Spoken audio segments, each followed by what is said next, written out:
महोदय 36,182. अध्यक्ष महोदय छापल्याप्रमाणे.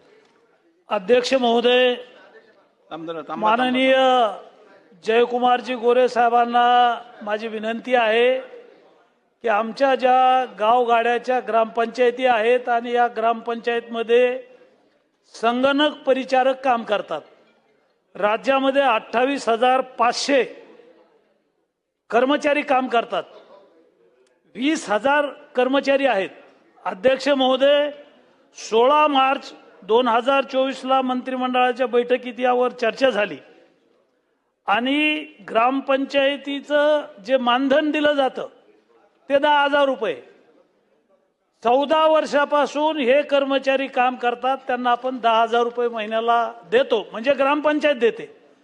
ग्रामपंचायतीची अवस्था झाडाचा फडा घ्यायला पैसे नाही.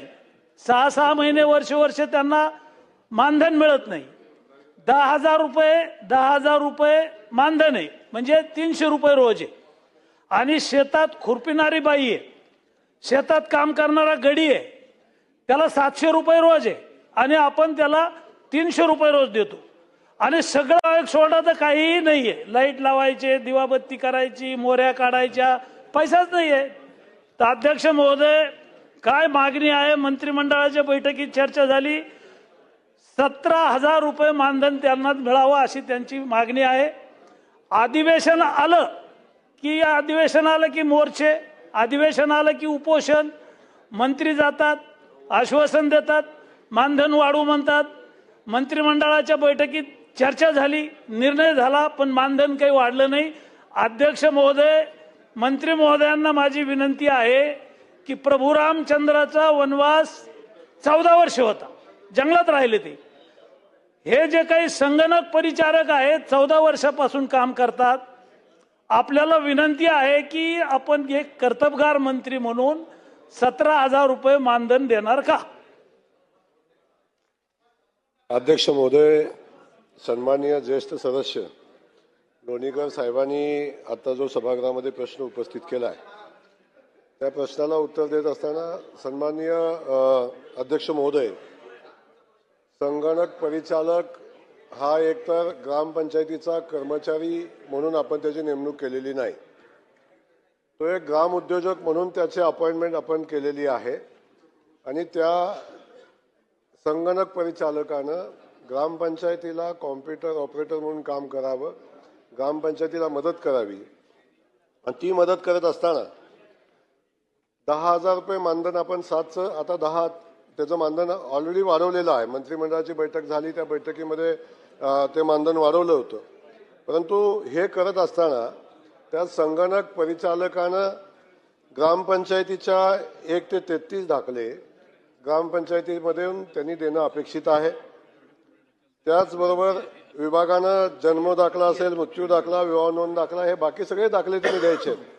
पण ते देत असताना त्या दाखल्याचा मोबदला त्याला द्यायचा आहे. त्यामुळं ही सेवा देत असताना त्यानं संगणक परिचालकाने या सगळ्या सेवा दिल्या पाहिजेत. जन्म मृत्यूचं प्रमाणपत्र असेल, मृत्यूची नोंदणी असेल, मालमत्ता कराचे फेरफार प्रमाणपत्र असेल, या सगळ्यातून त्याला प्रत्येक दाखल्याचा त्याला मोबदला मिळतो. आणि तो मोबदला घेऊन त्यांनी ते काम करणं अपेक्षित आहे की जे सेतू कार्यालयामध्ये होते, माही सेवा केंद्रामध्ये होते, त्या पद्धतीनं ग्रामपंचायतीमध्ये त्यांनी काम करावं असं अपेक्षित आहे. आणि जे काम ग्रामपंचायतीचं ते करतात त्या कामाच्या मोबदल्यात त्यांना 10,000 रुपये मिळतात. त्यामुळं आपण सातत्यानं त्यांची मागणी हे खरं आहे. पण हे असताना वास्तविक पाहता संगणक परिचालकांनी या सगळ्या परिस्थितीमध्ये मानधनाच्या पलीकडे जाऊन उद्योजक म्हणून काम करणं अपेक्षित आहे. त्याची नेमणूकच उद्योजक म्हणून आहे आणि त्यांनी हे दाखले त्यांना देऊन त्या दाखल्याच्या मोबदल्यात त्यांनी या ठिकाणी अतिरिक्त उत्पन्न मिळवणं अपेक्षित आहे. त्या अनुषंगानं त्यांनी काम केलं पाहिजे हे या निमित्तानं मी सांगेन. बाकी विषय राहिला, आपण आता सांगितलं बोलताना की खुरपायला गेल्यानंतर किती मजुरी मिळते. पण माझं पुन्हा सांगणं आपल्याला एवढंच आहे की सगळे सभागृहातल्या सदस्यांना सांगणं माझं आहे की याची नेमणूक ही ग्राम उद्योजक म्हणून आहे, त्यांना संगणक ऑपरेटर म्हणून नेमणूक आहे. फक्त त्यांनी हे जे दाखले आहेत, दाखल्याची संख्या खूप मोठी आहे. 86 दाखले त्यांना द्यायचे मोबाईल आणि त्या दाखल्याला कुठल्या दाखल्याला किती पैसे त्याला मोबदला मिळेल याचंही त्या ठिकाणी आहे. सेतू कार्यालय जसं चालवतो आपण, महाई सेवा केंद्र जसं चालवतो, त्यातून जो दाखले दिल्यानंतर मोबदला मिळतो त्याच पद्धतीनं त्यांनी काम करणं अपेक्षित आहे. त्यामुळं सन्माननीय सदस्य महोदयांना मी सांगेन की संगणक परिचालकांनी चांगलं व्यवस्थित काम केलं तर त्याला त्याच्याही पेक्षा अधिकचा मोबदला 17,000 पेक्षा अधिक मिळू शकतो आणि ते काम त्याच्याकडून अपेक्षित आहे. अध्यक्ष महोदय,